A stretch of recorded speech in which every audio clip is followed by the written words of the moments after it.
Bueno, daremos inicio a nuestra pequeña videolección acerca del tema de fisiología de los tejidos excitables, concentrándonos en primera instancia en lo relacionado con la excitabilidad nerviosa. Recuérdense que el concepto de excitabilidad está en relación con la capacidad o la propiedad que tiene una célula de responder activamente ante cualquier perturbación del medio externo. Es decir, es la capacidad que tiene una célula de, al recibir cualquier estímulo periférico, generar una señal o generar una respuesta ante ese estímulo. Por lo general, estas respuestas se organizan mediante variaciones en la distribución iónica de las cargas en el medio intracelular y extracelular, que se reflejan como variaciones del potencial de membrana de la célula. Estos son una serie de conceptos que vamos a introducir paulatinamente. Muy bien. Comenzando, vamos a hablar un poco acerca del término de potencial celular. Recuérdense que entre el interior y el exterior de la célula nosotros tenemos una diferente distribución de cargas iónicas, garantizada gracias a la acción de un conjunto de proteínas integrales de la membrana plasmática que denominamos bombas. Las bombas celulares, recuérdense que son sistemas de transporte activo, los cuales se encargan de movilizar determinados iones en contra de sus gradientes de concentración. Existen diferentes bombas en el organismo, de la cual la más importante es la bomba sodio-potasio ATPasa. Esta bomba permite desplazar átomos de sodio y átomos de potasio en contra de sus gradientes de concentración, permitiendo meter potasio al interior de la célula en contra de su gradiente y sodio al exterior de la célula en contra de su gradiente. Gracias a la acción continua de la bomba sodio-potasio ATPasa, siempre tenemos un acúmulo de sodio en el exterior de la célula y un acúmulo de potasio en el interior celular, de tal manera que tenemos entonces inicialmente esta diferente distribución de cationes entre el interior de la célula y el exterior de la célula, garantizado por la acción de esta bomba. Tenemos otras bombas, por ejemplo, existen bombas sodio-calcio o existen bombas exportadoras de calcio, que se encargan entonces de mantener también una gran cantidad de calcio en el exterior de la célula, en relación con una baja concentración intracelular, pero eso ya sería otro tema. Los iones más importantes que van a regular la excitabilidad de todas las células son el sodio y el potasio, de tal manera que son los que nos vamos a quedar mencionando y explicando. Bueno, como ya hemos hablado, gracias a la diferente distribución de cargas que existen entre el interior y el exterior de la célula, nosotros tenemos un acúmulo de electricidad en el interior y en el exterior celular, que nosotros denominamos pues potenciales eléctricos. Derivado entonces del acúmulo de cargas eléctricas en el interior de la célula hay un potencial y en el exterior de la célula hay otro potencial. ¿Correcto? Ahora, una cosa bien importante que debemos mencionar es que gracias al movimiento de estos iones es que se establecen diferentes o se pueden modificar este acúmulo de cargas en el interior y exterior de la célula. De tal manera que tenemos que mencionar brevemente cómo se logra este movimiento de cargas. Todos los iones o todos los solutos se mueven a través de una membrana plasmática siguiendo un gradiente o siguiendo una fuerza impulsora que tiende a movilizarlos. Los gradientes que tienden a movilizar un determinado soluto se clasifican en gradientes químicos y gradientes eléctricos. Los gradientes químicos son aquellos que dependen de la diferencia de concentración química entre un medio y otro medio. Por ejemplo, gracias a que yo tengo una gran cantidad de potasio en el interior de la célula y virtualmente casi no tengo en el exterior, el potasio tiende a salir de la célula por un gradiente de tipo químico. Al igual que el sodio, al haber mucho en el exterior de la célula y poco en el medio intracelular, tiende a entrar a la célula. Sin embargo, en el caso de moléculas cargadas eléctricamente debemos considerar un segundo gradiente que se denomina el gradiente de tipo eléctrico, de tal manera que los iones siempre tienden a desplazarse en favor de su carga opuesta. Por ejemplo, las cargas positivas tienden a desplazarse a las cargas negativas y viceversa. Aunque el movimiento de las cargas aunque el movimiento de un determinado ion a través de una membrana se encuentra impulsado por ese gradiente, no solamente depende de él, sino que también depende de otro factor bien importante, que es la permeabilidad que ofrece la membrana plasmática al movimiento de dicho ion. Independientemente de la tendencia que tenga un determinado soluto a desplazarse, si no existe ninguna compuerta abierta, si no existe ningún poro para permitir el paso de las sustancias, pues las sustancias no se movilizarán. Eso lo vamos a ver un poco en la lámina de adelante, ejemplificado en una fórmula que se relaciona con la ley de Ohm. Sin embargo, entonces podemos ya establecer que el movimiento de un determinado soluto a través de una membrana, pues entonces depende del gradiente electroquímico que lo impulsa y de la permeabilidad de la membrana al mismo. Ahora, ya hemos ejemplificado también el concepto de potencial. Lo hablamos un poco en el tema de líquidos corporales y lo acabamos de mencionar. Un potencial eléctrico depende no más que del acúmulo de cargas eléctricas en un determinado medio. Ahora, esto es así de tal manera entonces que la membrana plasmática se encuentra sometida a una diferente carga eléctrica entre el medio intracelular y extracelular. Se encuentra sometida así a una diferencia de potencial eléctrico, a un diferente acúmulo de cargas entre el medio intra y extracelular. Esa diferencia de potencial eléctrico a la que se encuentra sometida la membrana se llama potencial de membrana. Antes de ejemplificar un poco el potencial de membrana y darle su connotación de relevancia dentro del estado de reposo de la célula, vamos a mencionar un poco lo que sería el potencial de equilibrio de unión. Supongamos nosotros que una membrana plasmática es exclusivamente permeable a un ion en particular, en este caso el potasio. Fíjense ustedes que en el medio intracelular yo tengo el acúmulo de este catión, que es el potasio, pero también tengo el acúmulo de un anión fundamental con carga negativa, que son las proteínas intracelulares. Si yo le doy la permeabilidad de la membrana plasmática exclusivamente al potasio, ¿qué va a hacer el potasio por su gradiente de concentración químico? Él va a tender a salir de la célula. A medida que sale de la célula impulsada por su gradiente químico, el interior celular va adquiriendo una carga negativa en vista de que las proteínas no pueden salir de este medio. Mientras más potasio salga, más negativo se va a hacer el medio intracelular.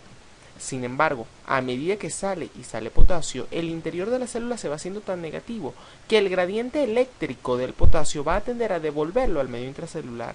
Recuerden ustedes que el potasio es un ion positivo, de tal manera que así como él tiende a salir en favor de su gradiente químico, tiende a devolverse al medio intracelular por el gradiente eléctrico atraído por las cargas negativas intracelulares.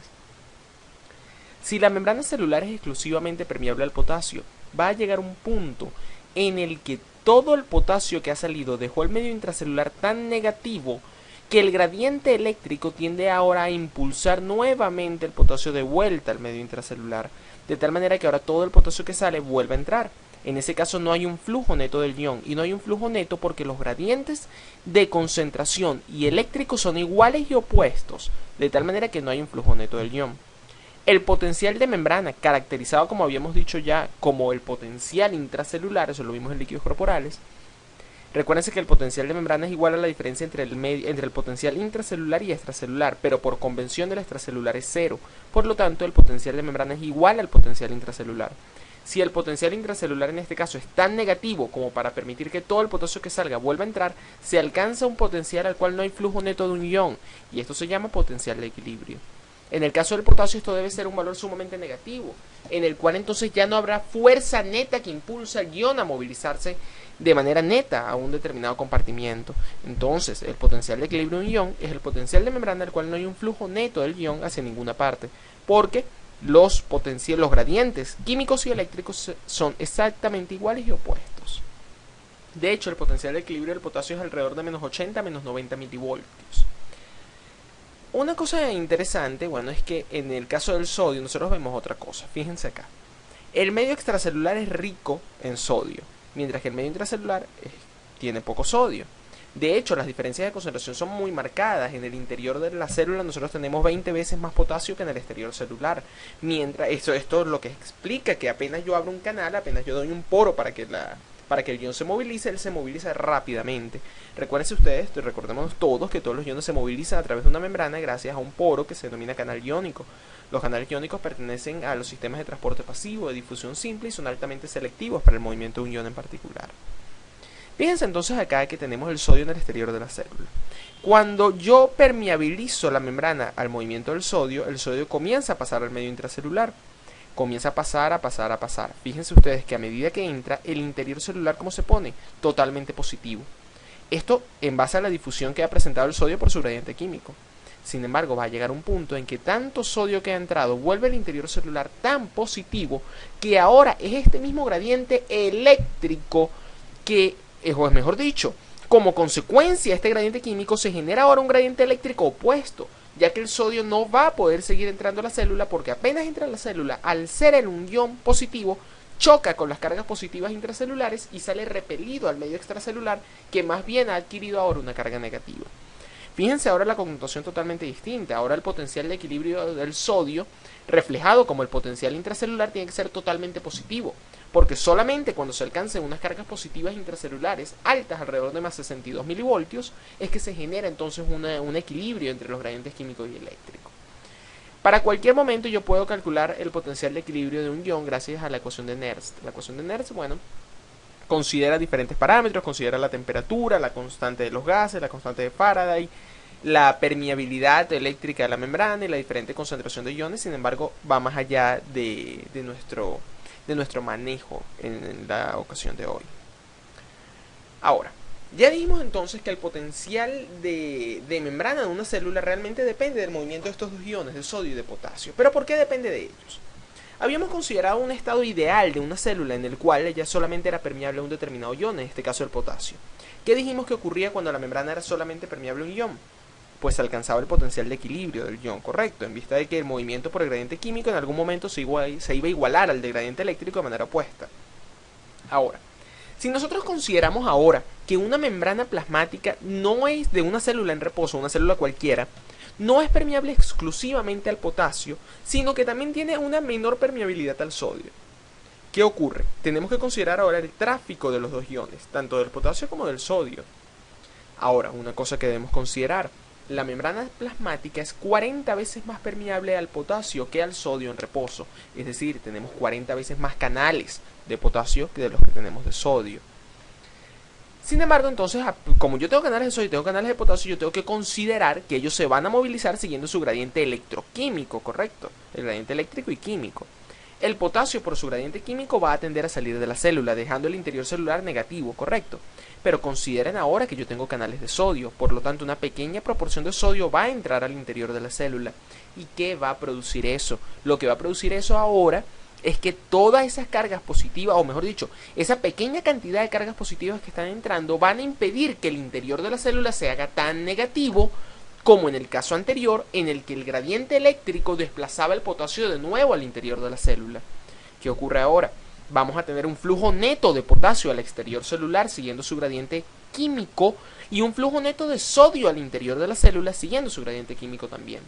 ¿El potencial intracelular cómo va a ser? Pues negativo, claro que sí, se me están quedando aniones retenidos en el interior celular, pero no va a ser tan negativo como el del caso anterior.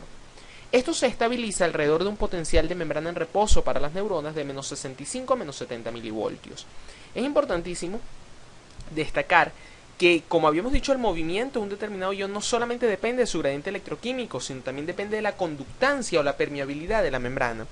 ¿Qué es conductancia de la membrana? Pues es la facilidad con la que un determinado ion atraviesa una membrana plasmática.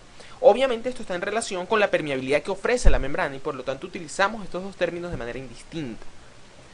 Veamos aquí una pequeña expresión de la ley de Ohm. La ley de Ohm nos dice a nosotros que la intensidad del flujo de una corriente, medida en amperios, pues va a depender de estos dos factores que hemos considerado.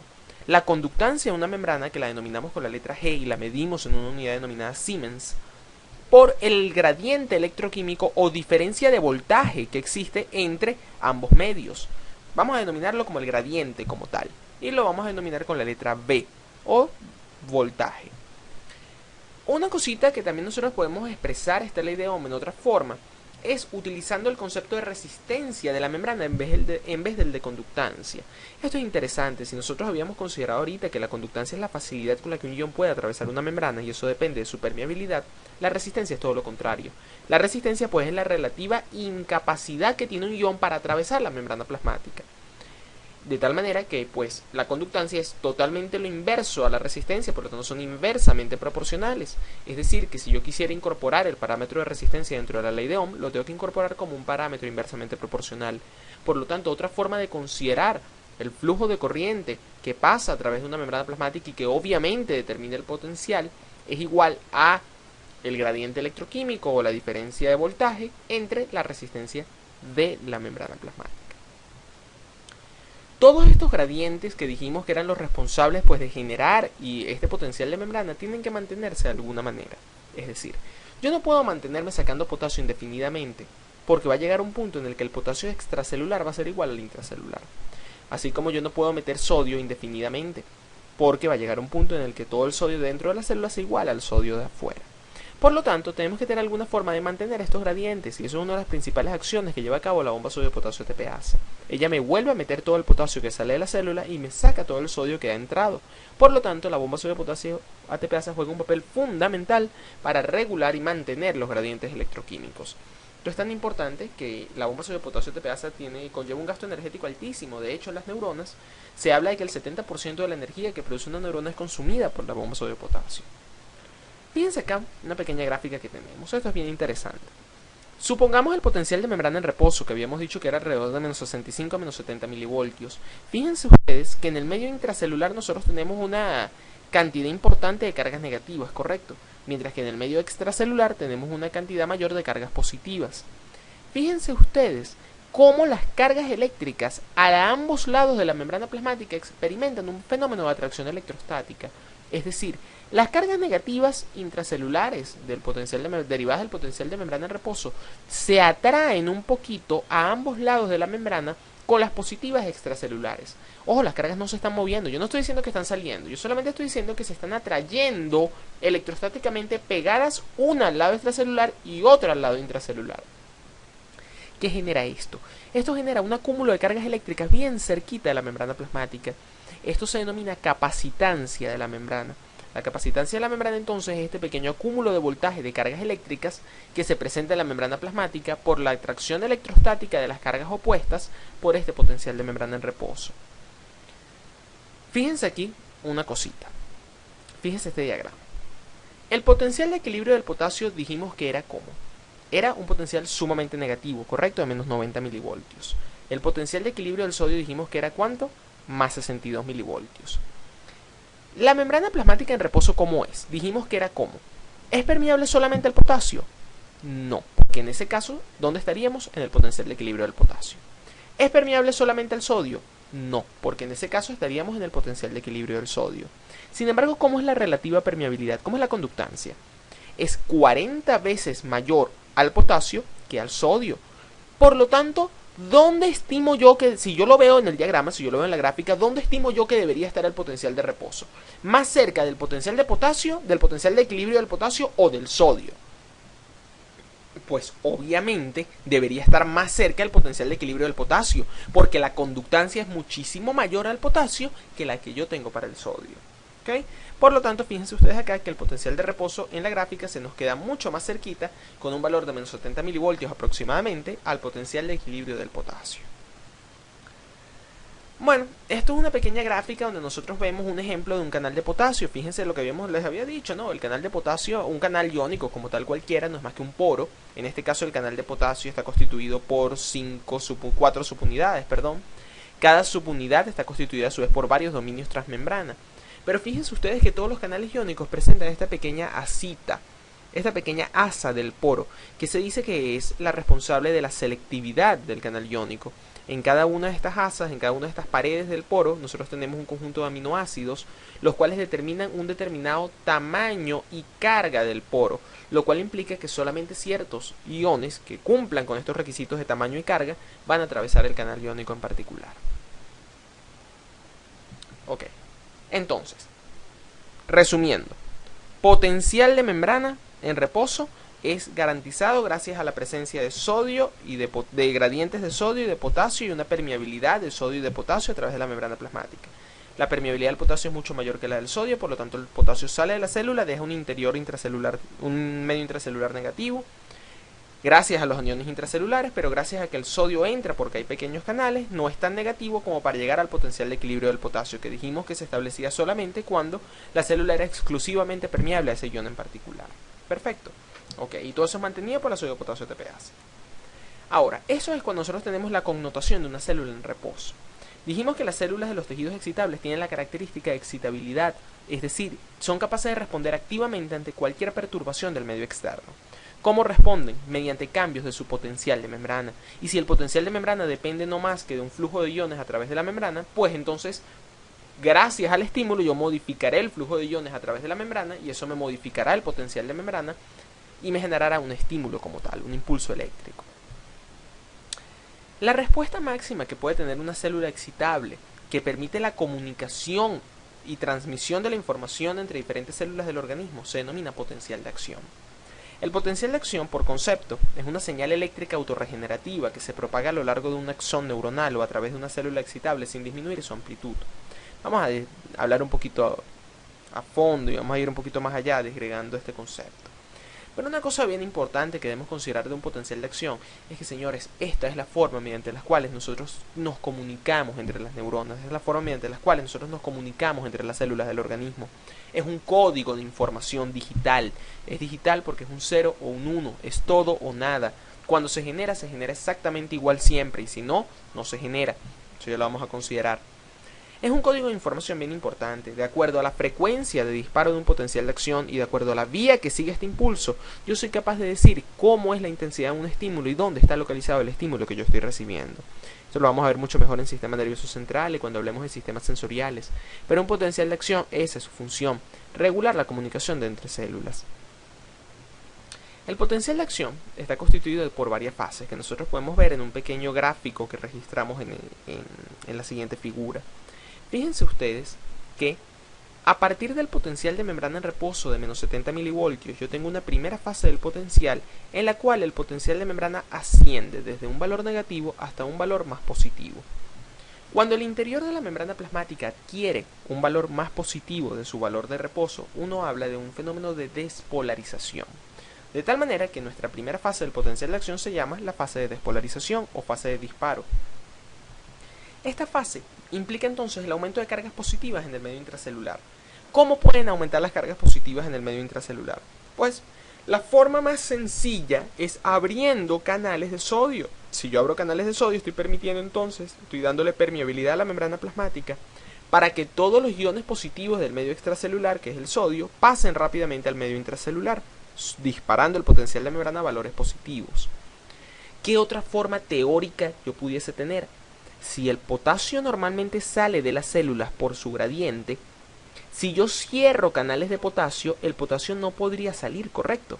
Por lo tanto, el potasio se quedaría retenido en la célula y también despolarizaría. Es decir, yo tengo dos formas de despolarizar una célula. O abro canales de sodio y entra sodio de afuera, o cierro canales de potasio. El potasio no sale y como es una carga positiva, despolarizo también. Pero esto es por poner un ejemplo. ¿Okay? El potencial de acción en su primera fase depende de la apertura de canales de sodio. Pero ahora, estos canales de sodio, señores, son canales de sodio voltaje dependientes, son canales de sodio regulados, los cuales solamente se van a abrir cuando existe una diferencia de potencial previa, una despolarización previa que induce su apertura. Eso lo vamos a ver un poquito ahorita en la siguiente lámina. Pero solamente cuando se genera entonces esa diferencia de potencial que permite la apertura del canal de sodio voltaje dependiente es que va a entrar masivamente sodio del medio extracelular como para disparar el potencial de membrana a valores bien positivos. Cuando no, pues entonces no se abren estos canales y no se dispara el potencial de acción. Acabamos de decir que para abrir los canales de sodio voltaje dependientes necesito un estímulo inicial, un estímulo básico que me permita tener una despolarización base que alcance un valor que nosotros llamamos umbral como para abrir los canales de sodio voltaje dependientes y permitir la entrada masiva de sodio al medio intracelular. ¿Qué pasa? Tiene que existir de alguna manera algún tipo de estímulo que me produzca una despolarización inicial. Ese estímulo puede ser variado. Ese estímulo puede ser una deformación mecánica que abra canales iónicos, puede ser un neurotransmisor que actuando como un ligando abra canales iónicos, puede ser un estímulo sensorial periférico, por ejemplo, un sentido químico, el sentido del olfato, el sentido del gusto, algún tipo de pinchazo en la periferia, etc. Cualquier tipo de estímulo que permita la activación de canales iónicos mecánico-dependientes, ligando-dependientes, van a abrir entonces estos canales y van a permitir la entrada de cargas positivas al medio intracelular. Esto es un pequeño estímulo, un pequeño potencial que yo voy a generar. Si este potencial que yo genero tiene la magnitud suficiente como para llegar al valor umbral, tiene la magnitud de despolarización suficiente como para llegar al umbral, abrir canales iónicos voltaje dependientes de sodio, estos van a abrirse masivamente alrededor de menos 40 milivoltios, que es el valor umbral, y a partir de aquí va a entrar masivamente sodio, señores. La conductancia de la membrana aumenta, un valor increíble. Fíjense ustedes acá, vean que la conductancia al sodio es bien bajita durante el potencial de reposo y miren cómo aumenta durante la fase de disparo. Aumenta enormemente y esto permite la masiva entrada de sodio al interior de la célula y el disparo del potencial de acción. Ahora, fíjense que Luego de esta fase de despolarización, mire lo que ocurre. Llegamos a un pico de la gráfica y a partir de aquí el potencial de membrana vuelve a caer a su valor de reposo. Esta fase la llamamos repolarización. Despolarizamos metiendo cargas positivas, ahora estamos volviendo a llevar al interior del celular a un valor negativo, por lo que le estamos repolarizando. ¿Cómo vamos a repolarizar? Tenemos dos cosas por las cuales repolarizamos. En primer lugar, los canales de sodio, voltaje dependiente que estaban abiertos para meter cargas positivas, se cierran. Y realmente lo que pasan es estar en un estado que se denomina estado de inactivación. Pasan a estar inactivos. Sin embargo, desde un punto de vista funcional están cerrados. Por lo tanto, no permiten la entrada de sodio. Ya vamos a ver qué connotación tiene ese estado inactivo.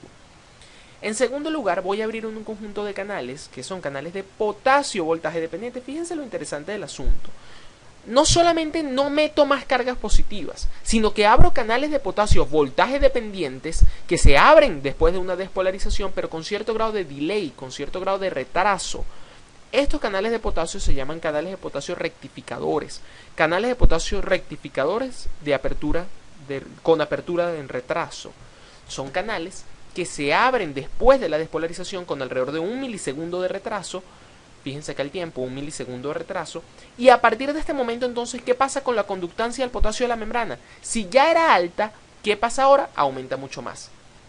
¿Por qué? Porque estoy abriendo más canales iónicos. Entonces son dos factores que me hacen el potencial de membrana negativo. No solamente cierro canales de sodio, los cuales entonces ya no meten cargas positivas, sino que ahora abro canales de potasio, los cuales me sacan más cargas positivas. Ambos factores me condicionan que el potencial de membrana vuelva a un valor negativo. Perfecto. Sin embargo, fíjense esta tercera fase. El potencial de membrana vuelve a su valor negativo, a su valor de reposo. Pero fíjense que el potencial de membrana no se queda aquí, va un poco más allá. El potencial de membrana se hace más negativo que el reposo, bajando alrededor de menos 85 milivoltios. Esta fase se llama fase de hiperpolarización. ¿Por qué se produce? Se produce por los mismos canales de potasio voltaje dependientes que abrí en la repolarización. ¿Cuál es el asunto? Que ellos quedan abiertos, no se cierran cuando deberían haberse cerrado. Ellos deberían cerrarse cuando el potencial de membrana cae al reposo, pero fíjense ustedes la conductancia sigue alta. Por lo tanto, la conductancia de la membrana al potasio se mantiene elevada a lo largo de toda esta fase de hiperpolarización. Por lo tanto, al mantenerse abiertos canales de potasio, sale más potasio del que debería, queda más negativo el interior celular. Obviamente estos canales se van a cerrar paulatinamente. Y es que entonces al final de la fase los canales van a estar cerrados y la bomba sodio-potasio ATPasa va a restaurar el movimiento de iones. Todo el potasio que salió en exceso me lo vuelvo a meter al interior de la célula y el potencial de membrana vuelve a su valor de reposo. Entonces, señores, tres fases: despolarización, repolarización e hiperpolarización. ¿Ok? Fíjense cómo varían las conductancias al sodio y al potasio. La conductancia al sodio es máxima, pico en la despolarización, mientras que la del potasio es pico en la repolarización. Fíjense la connotación de todo o nada, nuestra primera característica grande del potencial de acción. ¿Por qué digo que es todo o nada? Porque esto solamente se va a desencadenar, se va a gatillar cuando yo llego a un umbral que me abre canales de sodio voltaje dependientes. Si yo no tengo un estímulo primario que me genere una despolarización tal como para yo alcanzar menos 40 milivoltios, que es el umbral de los canales de sodio voltaje dependientes, abrirlos masivamente y meter cargas positivas al interior de la célula, esto no se genera. Si la despolarización que generé por el estímulo es menor, no se genera el potencial de acción. Si llego al umbral, siempre se va a generar de la misma manera. Siempre con la misma forma, intensidad y duración dentro de una misma célula excitable. Es decir, los potenciales de acción neuronales son todos idénticos entre sí, los musculares son todos idénticos entre sí. Fíjense aquí una cosita bien importante, que estábamos hablando del código de información, ¿no?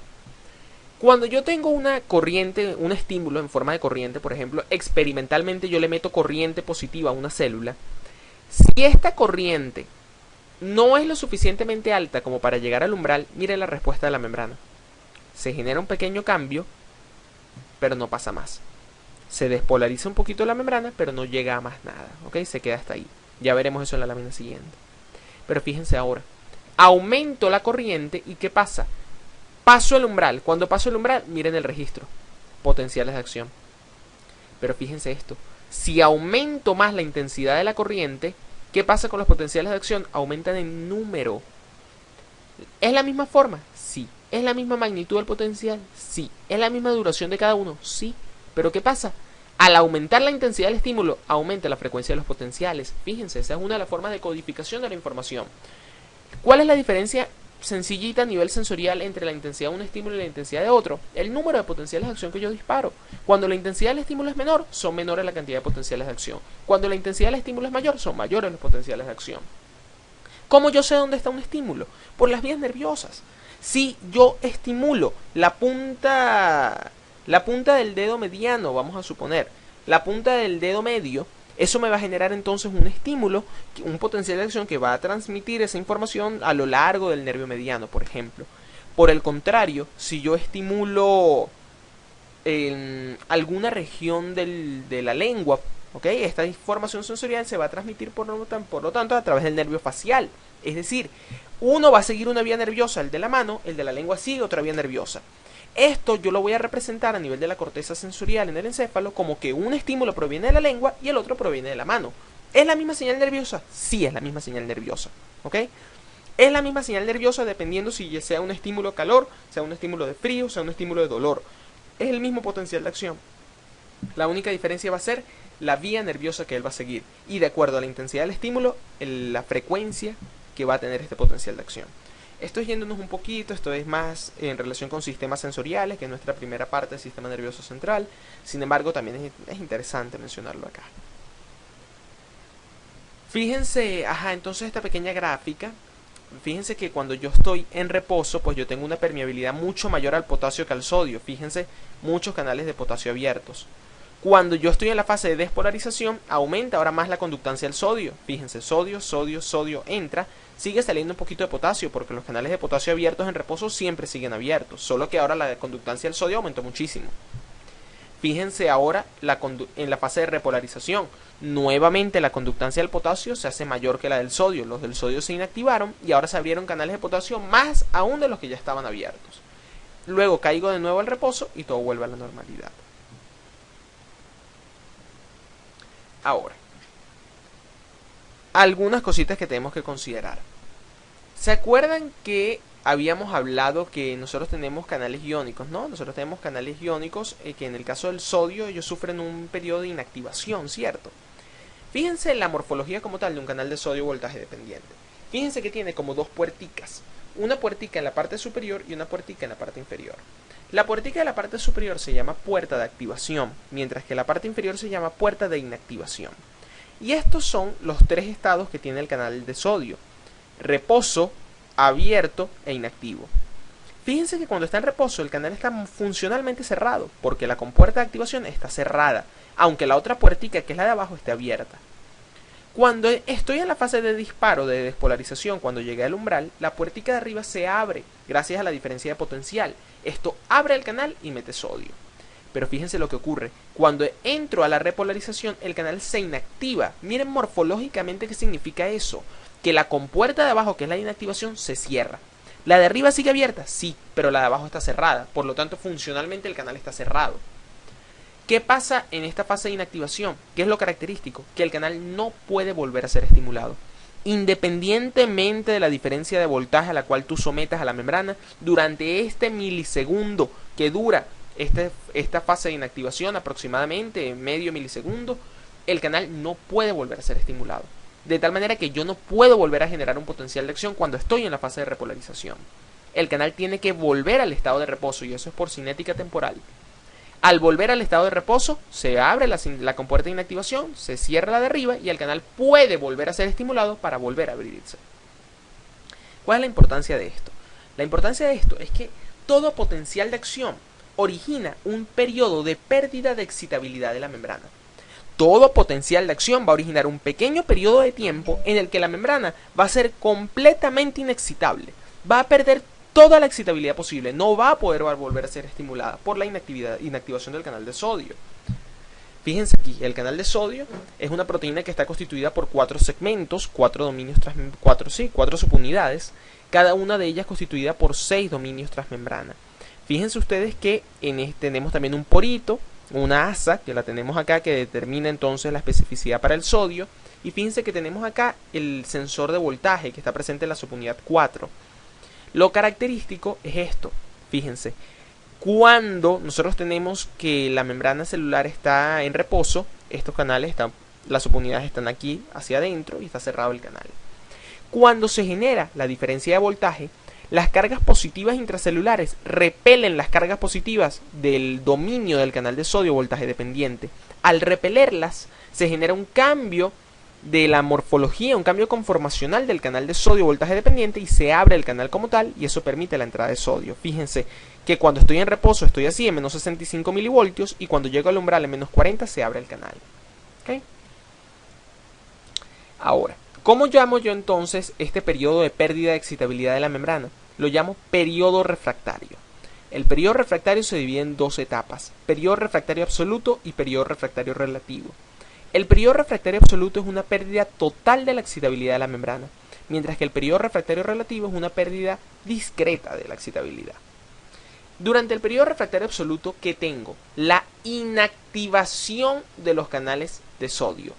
Todos los canales de sodio están cerrados. No puedo generar un potencial de acción.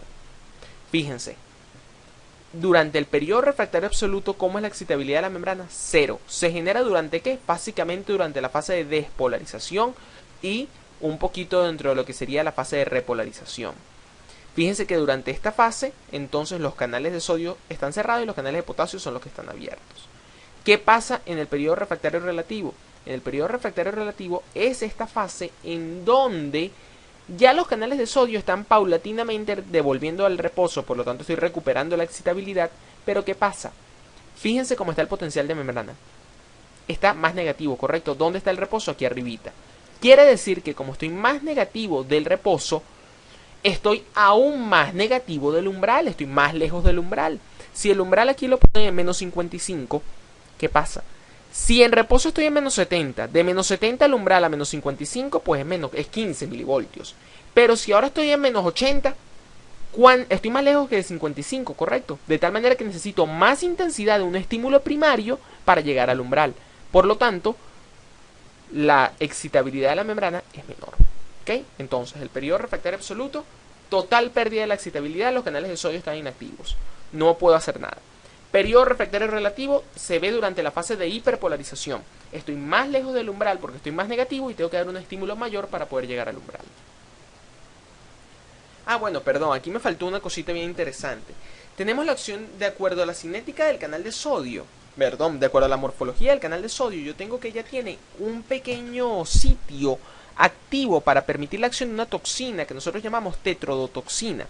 La tetrodotoxina es una toxina producida por el pez globo que característicamente se une a los canales de sodio voltaje dependientes y bloquea su activación. Es una toxina letal en vista de que si yo bloqueo todos los canales de sodio voltaje dependientes que produzco, pues impido que cualquier célula en el organismo haga algo. ¿Ok? Borro todos los potenciales de acción de todas las células y obviamente esto pierde la excitabilidad muscular y nerviosa de todo. ¿Ok? Eso es una cosa interesante, una anécdota. Ahora, fíjense esta gráfica. ¿Ok? ¿Qué tenemos acá? Tenemos una pequeña morfología de un potencial de acción, correcto, como ya acabamos de ver. Pero fíjense acá. Fíjense que tenemos acá tres tipos de estímulos. Un estímulo 1 de una intensidad menor, uno 2 de una intensidad mayor y uno 3 de una intensidad aún mayor. Cuando yo tengo el estímulo de intensidad 3, fíjense cómo es la respuesta de la membrana. Entra mucho más corriente, despolarizo más, llego al umbral, disparo potencial de acción. Pero fíjense en el estímulo 1 y 2, la corriente del estímulo es menor. Fíjense la del 1, meto un poquito de cargas positivas y ya. La de 2, meto más cargas positivas y ya. En cualquiera de esas dos no llegué al potencial umbral, no llegué al umbral. Si no llego al umbral, ¿genero potencial de acción? No genero potencial de acción. Ahora, ¿cómo se llaman entonces los potenciales que no llegan al valor umbral? Se llaman potenciales subumbrales. ¿Son potenciales de acción? No, son respuestas transitorias de la membrana plasmática, son cambios de polaridad locales de la membrana plasmática que no siguen ninguna característica del potencial de acción y se llaman potenciales electrotónicos o potenciales graduados. ¿Por qué se llaman graduados? Porque pueden tener diferente amplitud de acuerdo a la intensidad del estímulo.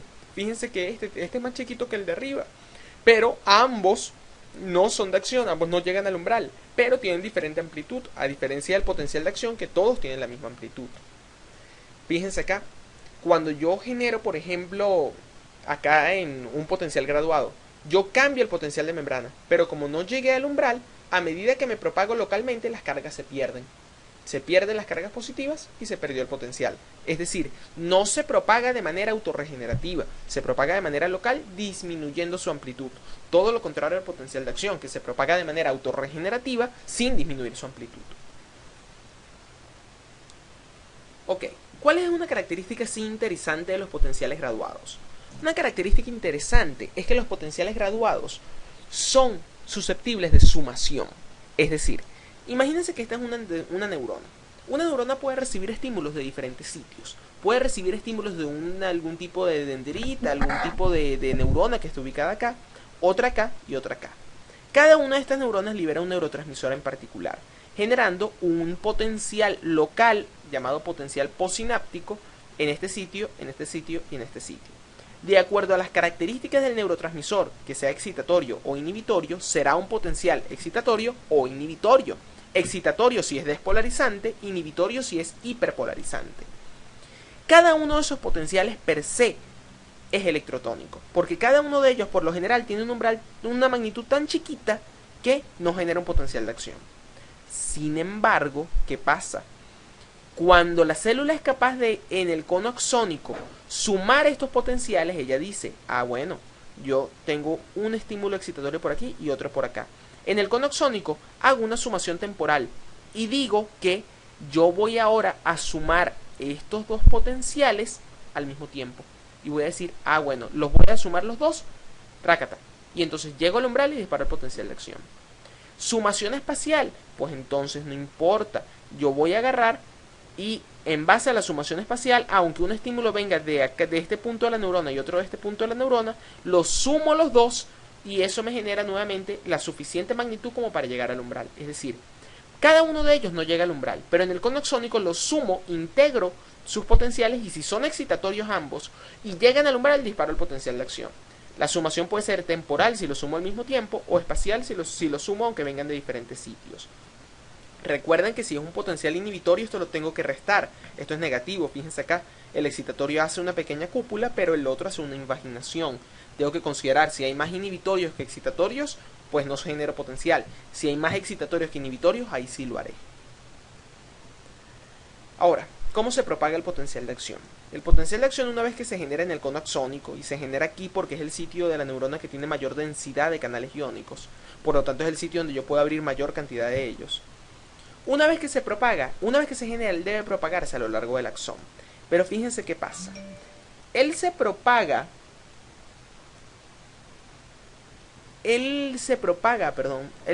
a lo largo del axón siguiendo una ruta bien característica, o mejor dicho, una característica bien importante.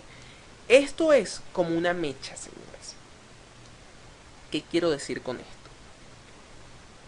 Que sea como una mecha, lo que quiere decir es que imagínense si yo prendo, imagínense esto. Yo prendo una mecha. Si yo prendo una mecha, ¿cómo se propaga la onda de fuego? El fuego como tal. Se propaga quemando paulatinamente la pólvora de la mecha, ¿correcto?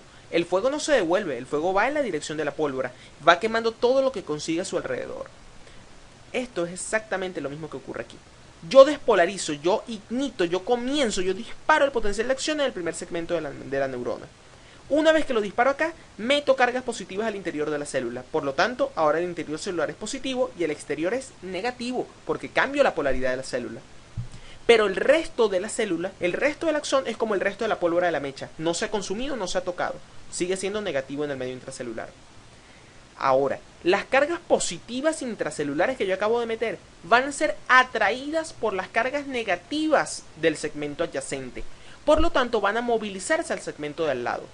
¿Qué implica esto? Que las cargas van a moverse por dentro del axón y van a moverse de esa manera a lo largo del mismo.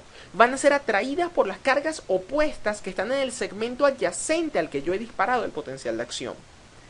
Así voy a irlo propagando, fíjense acá. Meto sodio en este sitio, todo se hace positivo, ¿correcto? Esto va entonces, estas cargas positivas que acabo de meter en este segmento inicial van a ser atraídas por las negativas de al lado. Y ahora el segmento adyacente va a ser positivo, va a generar el potencial de acción y así se va a ir propagando. ¿Qué pasa con el segmento de atrás? Si yo disparé el potencial de acción en este sitio, estoy en la fase de despolarización, ¿correcto? Al ser atraídas por las cargas del lado, ahora las cargas positivas están en el segmento del lado y estoy despolarizando el segmento adyacente. Pero ¿cómo está la fase del potencial de acción del segmento de atrás? Está en repolarización. Recuérdense que yo lo disparé en un sitio, ¿sí? Pero cuando yo lo muevo al sitio siguiente estoy disparándolo en el nuevo sitio, pero el de atrás sigue generándose, sigue sus fases. Por lo tanto, el segmento de atrás va a estar ahora en una fase de repolarización.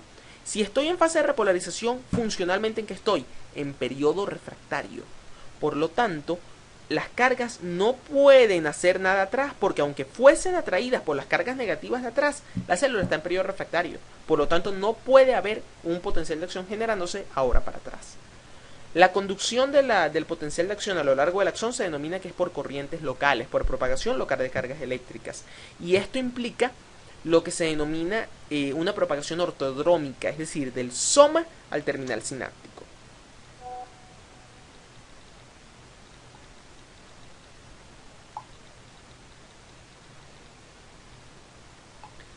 Bien, ahora vamos a considerar un factor que es la velocidad de propagación. Esto es bien importante. ¿De qué depende la velocidad de propagación de un determinado potencial? Bueno, fíjense acá la mecha, ¿no? Fíjense esto acá.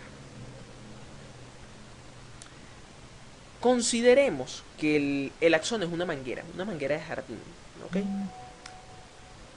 ¿Qué pasa si yo tengo una manguera de jardín, imagínense, una manguera de jardín de un diámetro chiquitico y que tiene un pocotón de huecos encima? ¿Qué pasa con el agua que circula a través de ella? ¿No se escapa por los huequitos? Sí, ¿verdad?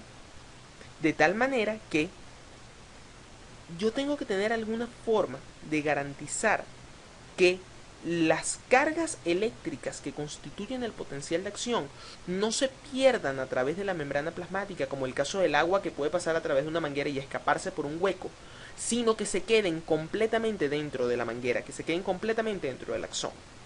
¿Cómo voy a hacer esto? En primer lugar, yo voy a aumentar el diámetro del axón. Mientras más grueso sea un axón, más rápido van a fluir las cargas dentro de él. Es decir, yo debo garantizar, recuérdense ustedes que la corriente siempre va a seguir la vía de menor resistencia por basamento eléctrico. Yo tengo que garantizar que la resistencia del medio intracelular sea mucho menor que la resistencia de la membrana. De tal manera que la carga no quiera difundir por la membrana y escaparse como la manguera, como el agua de la manguera, sino que se quede fluyendo por dentro. Si yo tengo huequitos en la manguera, si las cargas pueden escaparse, se escaparían. Por lo tanto, yo tengo que garantizar que la resistencia del medio intracelular sea baja. Eso lo hago aumentando el citoplasma del axón. Por lo tanto, mientras más grueso sea el axón, mayor velocidad de propagación tiene. ¿Qué otra cosita tengo acá? Esto es, bueno, si lo comparas con una manguera, mientras más gruesa sea una manguera y más chiquitos sean los poros, pues entonces menos agua se escapa. Por el contrario, mientras más chiquita sea una manguera y más grandes sean los poros, más agua saldrá. Ahora, ¿qué otra cosa debo yo garantizar? A ver, perdón, me escapé de lámina. Otra cosa que debo garantizar yo es que en algunos momentos, como ya les acabo de decir, tengo que aumentar la resistencia de la membrana para impedir que las cargas se escapen a través de ella. Esto yo lo puedo hacer mediante la aplicación de un aislante eléctrico a través del axón que se denomina mielina. La mielina es un elemento que es producido por lo que serían los oligodendrocitos en el sistema nervioso central y las células de Schwann a nivel del sistema nervioso periférico, y lo que hace es enteipar la manguera. Imagínense que la manguera tiene estos poritos y yo le paso un tape negro, de tal manera que tapo cualquier probabilidad de que las cargas puedan escaparse a través de la membrana plasmática. Eso siempre va a aumentar la velocidad de propagación, de tal manera que esos son los dos factores que determinan la velocidad de propagación: el diámetro de un axón y la mielina. Mientras más grueso y mielínico sea un axón, más rápido propaga. Mientras más fino y menos mielina tenga, más lento propaga. La presencia de mielina en un axón garantiza otra cosita. Desgraciadamente no les tengo una figura acá, pero garantiza la denominada conducción saltatoria del potencial de acción. Imagínense que yo tapo en mielina todo un determinado segmento. Esto me implicaría que las cargas van a viajar completamente dentro de ese tramo sin ningún tipo de modificación. Es decir, si yo aíslo el axón, yo no puedo ni meter ni sacar cargas. Lo que es bueno para el pavo es bueno para la pava. Si yo no puedo sacar cargas para que no se pierdan, no puedo meter tampoco. Por lo tanto, yo muevo todas las cargas a través de un segmento del axón sin modificarlas en lo absoluto. Pero si yo mantengo todo un axón entapado y no modifico nunca las cargas, igualito disminuiría la amplitud del potencial de acción, imagínense. Por lo tanto, de trecho en trecho tengo que quitar la mielina para redisparar el potencial de acción. Este sitio se llama nodo de Rambier. Entonces, luego de que genera el potencial de acción en el cono axónico, se propaga por un determinado segmento de mielina, llega a un segmento en donde no hay mielina, que es el nodo de Rambier, redisparo el potencial y voy de trecho en trecho. Esto se llama conducción saltatoria y es característica de los axones mielínicos. Los axones amielínicos, que también hay, conducen más lento, obviamente, porque yo tengo que despolarizar segmento tras segmento. Es como esta figurita de corrientes locales a lo largo de todo el bendito axón. ¿Qué implicaría esto? Más lentitud, más gasto energético, más movilización de iones. ¿Ok? Ahora, todos estos potenciales de acción se van propagando a lo largo del axón hasta llegar al terminal presináptico. El terminal presináptico es el sitio en donde yo voy a establecer la comunicación entre dos células excitables, bien sea una neurona y una neurona y un músculo, o un músculo y un músculo. Esta zona de comunicación entre dos células excitables se denomina sinapsis. La sinapsis está constituida por tres elementos: una célula presináptica, que es la que envía el estímulo, una célula postsináptica que lo recibe, y un espacio entre las dos que se llama hendidura sináptica. Las sinapsis pueden ser de dos tipos, pueden ser eléctricas o químicas. Fíjense lo característico entre las dos. En las sinapsis eléctricas hay una libre comunicación de corriente entre la presináptica y la postsináptica, gracias a que las células están comunicadas electromecánicamente. Fíjense aquí que hay una continuidad citoplásmica entre las dos células, gracias a una unión de tipo ocluyente, una gap junction, constituida por un conexón, un poro constituido por varias subunidades que se llaman conexinas, que permite una libre continuidad citoplásmica. ¿Qué implica esto? La despolarización presináptica, todas las cargas positivas que fueron al potencial de acción presináptico pasan libremente de una célula a otra y despolarizan la célula adyacente. Es una sinapsis de tipo rápida. En la sinapsis química, ¿qué pasa? No hay continuidad citoplásmica, hay un verdadero espacio entre las células. Por lo tanto, la corriente presináptica, el potencial de acción presináptico se corta al final de la misma y necesita entonces algún tipo de mediador químico, y por eso se llama sinapsis química, que mueva el estímulo despolarizante de la presináptica a la postsináptica. Es mucho más lenta en vista del tiempo que yo tengo que darle a que esto ocurra. Fíjense aquí una sinapsis química. Esta es la axón de la célula presináptica. Por aquí se mueve el potencial de acción. El potencial de acción tiene que permitir la liberación de algún tipo de mensajero químico, que se denomina en este caso neurotransmisor, que está almacenado en un conjunto de vesículas de secreción en el terminal presináptico. Tiene que haber una exocitosis de estas vesículas, y una vez que se libera, este ligando, este mensajero, se une a receptores específicos, como todo ligando en su membrana postsináptica, en la célula postsináptica, y eso genera la respuesta en la célula postsináptica. Ya vamos a ver cómo se produce esta liberación del neurotransmisor en la sinapsis química. Pero fíjense acá este grafiquito, que no se ve muy bien, pero bueno. Cuando yo estimulo la célula presináptica, miren la respuesta que yo obtengo, un potencial de acción. Pero cuando yo mido el registro en la célula postsináptica, miren la diferencia que hay. Desde que yo estimulo a la presináptica hasta que obtengo la respuesta en la postsináptica, miren la diferencia. Hay una diferencia de tiempo. Esto se denomina retardo sináptico y es característico de las sinapsis químicas y está en relación con el tiempo necesario para liberar el neurotransmisor y que el neurotransmisor ejerza su efecto en la célula postsináptica. Fíjense acá, esto es un ejemplo con un neurotransmisor en particular, que es la acetilcolina. La acetilcolina es el neurotransmisor de la unión neuromuscular, lo que vamos a ver en nuestra siguiente video lección. Ella se sintetiza a partir de la acetil-CoA y la colina. Cuando yo uno colina más acetil-CoA por la colina acetiltransferasa, entonces forma acetilcolina. La meto en una vesícula, la libero cuando me llega el potencial de acción. La acetilcolina interactúa con su receptor específico, que se llama receptor de tipo colinérgico, y finalmente cuando se acaba la señal se degrada el neurotransmisor. Una de las formas de degradación de neurotransmisores es a través de enzimas. La enzima que degrada la acetilcolina se llama acetilcolinesterasa y la degrada a acetato y colina. La colina se recapta al interior del terminal presináptico y se utiliza para la formación de más acetilcolina. Fíjense acá un poquito entonces cómo se produce la exocitosis del neurotransmisor. Llega el potencial de acción, se propaga a lo largo de toda la membrana. Esto va a abrir un conjunto de canales ubicados en la membrana plasmática que son canales de calcio voltaje dependientes. Cuando llega el potencial de acción, se abren canales de calcio voltaje dependientes, entra calcio al interior de la célula y eso dispara la exocitosis del neurotransmisor. Fíjense acá. El aumento de las concentraciones de calcio en el interior de todo terminal, de toda célula secretora, suele ser el desencadenante de la exocitosis de las vesículas. Recuérdense eso para siempre. Cada vez que aumenta el calcio dentro de una determinada célula secretora, se libera la vesícula de secreción que él tenga. Pero una cosa interesante, para permitir la exocitosis de las vesículas participan de un conjunto de proteínas de adhesión. El aumento de las concentraciones de calcio es sensado por una proteína que se llama sinaptotacmina. Una vez que ese aumento de las concentraciones de calcio es sensado, se permite la interacción entre dos proteínas de anclaje, denominadas proteínas SNER. Hay unas proteínas en la pared de la vesícula y unas proteínas en la pared de la membrana. Estas proteínas, una vez que entra el calcio, se acoplan y se permite la exocitosis de la vesícula. Una vez que se libera el neurotransmisor, se ejerce la señal, se tiene la respuesta posináptica. Pero de alguna manera tiene que terminar la señal. Es otra característica de la sinapsis química. Tiene que haber alguna forma de que termine la señal del neurotransmisor. Esto puede ser por que una enzima lo inactive, por ejemplo la acetilcolina.